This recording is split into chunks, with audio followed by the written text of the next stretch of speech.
We really need to talk about Jon Batiste. I first heard of him, same as most people, when he was announced as the band leader of The Late Show with Stephen Colbert. At the time, I was miserable. No sense dancing around things. Keep in mind, I wasn't miserable about something. I was miserable about everything. I was cynical. I didn't even like myself then. Yeah, we know. So the first few years, when he and the band would line the aisles and play the show back from commercial, I'd think to myself, it seems a bit much. One thing was obvious from the start, though. Dude really loves his music. The whole band had this personality, smiling and waving, enjoying themselves.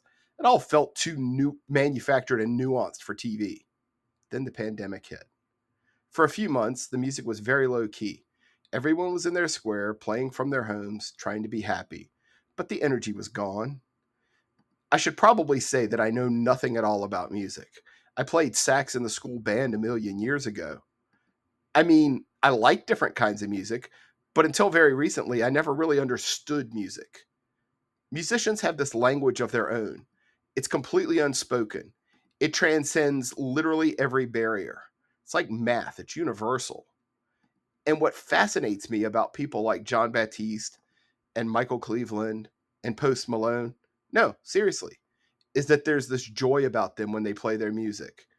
And whether or not you like the genre of music, you can't deny that energy.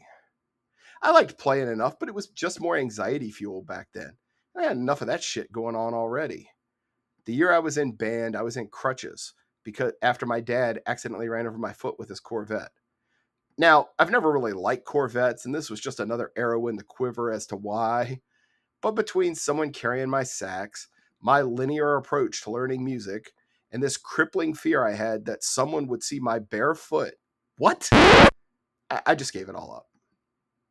We're talking real anxiety here, kids. I was 11 years old for reference, and don't you make me call my mom to corroborate that. Recently, I've started casually observing joy.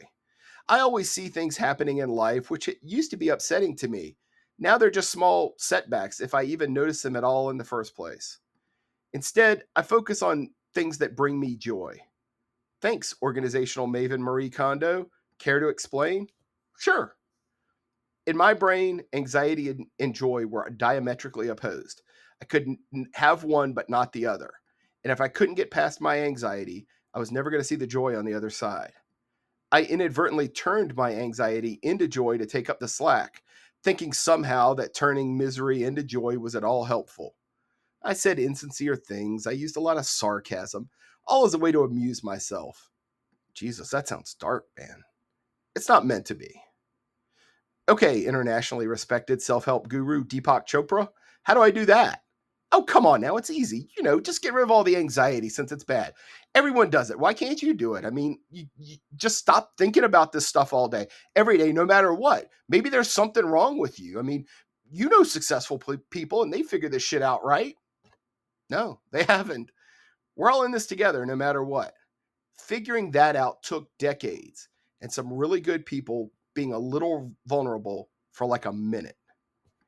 It had been so long since I laughed sincerely, genuinely, hysterically, fully, uncontrollably.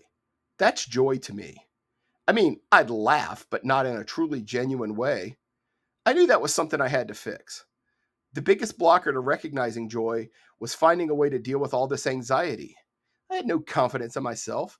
I didn't feel empowered to change anything on my own, but because nothing I said or did ever seemed to make a difference in how I responded to things. So I kind of challenged myself to do this podcast or whatever this stupid thing is. And I see joy everywhere now. Because for whatever reason, just getting this shit out of my head makes a lot of the anxiety go away for a little while. This is a big part of my joy now. This is the second one of these I've done from scratch today. No real plan. It's natural. I'm speaking my native language. This is who I am and who I always have been. And I'm finding I am one of the only people who didn't believe in me all along. That's so badass. I like this 3-story format. It brings me joy. We're fucking keeping this one, Bubba. I mean, unless I totally pooch this somehow. Oh, anxiety, you mensch. Look, the system isn't perfect, kids. I have to center myself to even have a shot at getting through one of these in one take. I'll hear some hitch in my voice, or I'll go all Peter Brady for some reason, and I'll stop myself and try again.